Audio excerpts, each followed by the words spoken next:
घर के मध्य में होता था, तो वहां से जब पानी लेकर जाते थे, परिंदा, मटका, हंडा पितरों का स्थान माना गया है। वहां से जब पानी भरते और ले जाकर शंकर जी को चढ़ाते, तो पूरे घर में से पानी निकलकर जब शिव को चढ़ने के लिए जाता था, तो पूरे घर का वास्तु दोष, पितृदोष समाप्त हो जाता था। अब आज के जमाने में मंदिर कई लोटा उठाकर मंदिर कई पानी भरकर शंकर जी को चढ़ा देते हैं, तो ना वास्तु दोष समाप्त होता है, ना पितृदोष समाप्त होता है, ना कालसर्प दोष समाप्त होता है।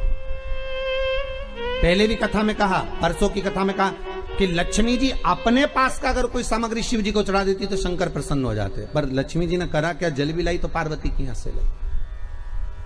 लक्ष्मी जी अगर जल लेकर आ रही है तो पार्वती की यहां से लेकर, आपके पास में जो है आप शंकर को वो समर्पित करो।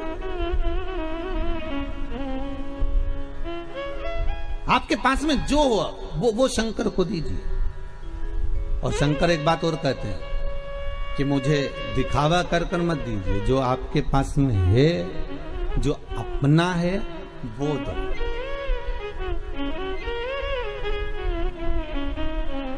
और जो श्रेष्ठ हो, श्रेष्ठ, जो श्रेष्ठ है वो दीजिए। कहा मात्र एक चावल का दाना, कितना, जम के बोलिए, एक चावल का दाना शंकर जी को चढ़ाओ, पर आखा चढ़ाओ। कैसा चढ़ाना है? आखा, मतलब खंडित नहीं होना चाहिए। एक बेलपत्र शिव जी को चढ़ाओ, पर आखी चढ़ाओ। 4 दिन में आज हमारा दिल बड़ा खुश है, 5वें दिन। उसका एक कारण है, 5 दिन से 4 दिन से शंकर जी पे जो बेलपत्र चढ़ रही थी पोथी पर, वो सब जजमान जो तोड़ कर दे देते थे, खंडी, टूटी फूटी सब चढ़ जाती।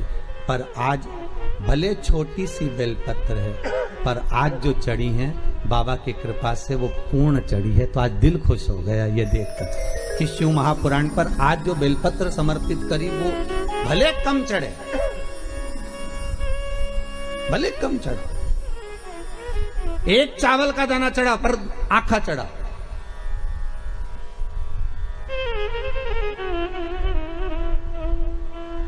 आज हमें बड़ी खुशी मिली है, इस व्यासपीठ पर आए, जब बेलपत्री थोड़ी सी हाथ में आई तो देखा कि भले छोटी सी है पर सुंदर कितनी है। आज बाबा इसको अंगीकार करेंगे, स्वीकारेंगे। शिव महापुराण की पोथी नहीं होती महाराज, 7 दिन, 9 दिन, 5 दिन, जितने दिन तक शिव महापुराण जिस जगह पर रखी रहती है, जिस कुल में, जिस परिवार में, जिस भाव में रखी रहती है, वहां पर ये 12 ज्योतिर्लिंग 7 दिन के लिए विराजमान होते हैं। उस पर चढ़ाई गई बेलपत्री का फल 12 ज्योतिर्लिंग पर चढ़ाई गई बेलपत्री के फल के बराबर होता है। 12 बेल ज्योतिर्लिंग के बराबर है मां, उसका फल एक आनंदी, बड़ी प्रसन्न। थोड़ा दो भगवान को, पर अच्छा। पर दुनिया के लोगों की आदत ये थी, अच्छी चीज होती ना वो अपने लिए रख लेते। बहुत अच्छी साड़ी है तुम्हारे पास में तो बहू को दे दोगी, और अच्छी साड़ी है तो तुम अपनी बेटी को दे दोगी। साड़ी थोड़ी भी गड़बड़ है तो भागवत पे चढ़ा दोगी, इतनी खुश होकर चढ़ाओगी, भागवत महारानी पे चढ़ा दी। अब तुम सोचोगे भागवत जी पे साड़ी चढ़ा दी, और वो साड़ी जो किसी काम की नहीं, वो साड़ी जो किसी के काम की नहीं, जब तुम्हारी बेटी के काम की नहीं, तुम्हारी बहू के काम की नहीं, तुम्हारे काम की नहीं, तो तुमने जो भागवत जी पे चढ़ाई वो महाराज की पत्नी पहनेगी? अरे बोले तो कहीं नहीं पहना, पर एक चढ़ाओ, पर अच्छा चढ़ाओ। एक चावल का दाना चढ़ाओ, अच्छा चढ़ाओ। एक बेलपत्र चढ़ाओ भगवान को, पर वो अच्छी चढ़ाओ। एक पुष्प चढ़ाओ, अच्छा चढ़ाओ। एक वृक्ष की पत्ती चढ़ाओ, पर अच्छी चढ़ाओ। एक दुर्वा चढ़ाओ, पर अच्छा चढ़ाओ। एक लोटा पानी चढ़ाओ, पर अच्छा चढ़ाओ, दिल से चढ़ाओ। हमें नहीं लेना मंदिर का पानी, हमें नहीं चाहिए मंदिर का जल, हमें तो घर से लेकर जाएंगे, भले इतना सा लेकर जाए, वो चढ़ाएंगे। गुरु पूर्णिमा पर जब सीहोर लोग आते हैं गुरु पूर्णिमा महोत्सव मनाने के लिए, गुरु दीक्षा के समय पर, तो वो अपने अपने घर से बोतल में भी पानी भर कर लेकर आते हैं महाराज। उनका भाव कितना शुद्ध होता है कि यहाँ हम आए हैं तो बाबा के आनंद लेवे, चरण धोवे से तो हमारी जल होवे, भगवान का स्नान करावे तो हमारा ही जल होवे। ये भाव है।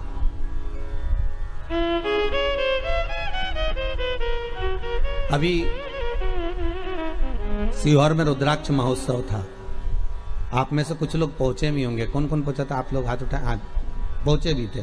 तो आप लोगों ने देखा होगा कि शंकर जी पे जल चढ़ाने के लिए हमने कोई टंकी भरकर नहीं रखी थी कि आपने यहाँ पर टंकी भर दी हो कि इसमें से पानी भर भर के ले जाओ और शिव जी को चढ़ा दो। देखा था आप लोगों ने? नहीं भरी थी ना।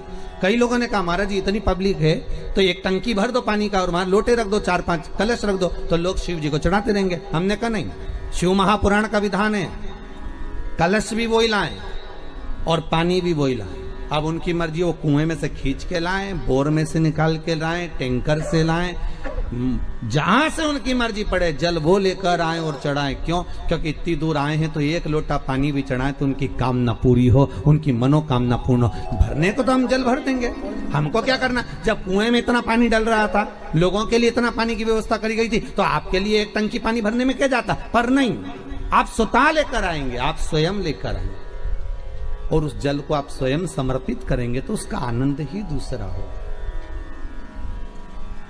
आनंद दूसरा।